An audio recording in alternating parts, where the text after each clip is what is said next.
अस्सलाम वालेकुम दोस्तों। एक क्लाइंट है हमारे, उन क्लाइंट के पास हमने करी है यहाँ पे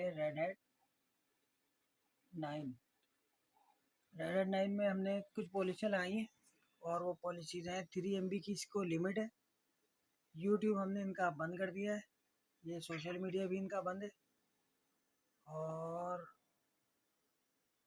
क्या बंद किया हुआ है इनका, ये फेसबुक, गूगल वीडियोस, ये तमाम चीज़ें हमने इनकी बंद कर दी। तो इसका फ़ायदा ये होगा, इनके नेटवर्क पे 3 MB की इसकी वजह से हमने 3 MB की लिमिट दे दी है तमाम यूज़र्स को। यानी 100 लोग हैं तो तमाम 100 के 100 यूज़र्स 3 MB नेट पर यूज़र इस्तेमाल कर सकते हैं। इस वजह से इनकी बैंडविड्थ भी बचेगी।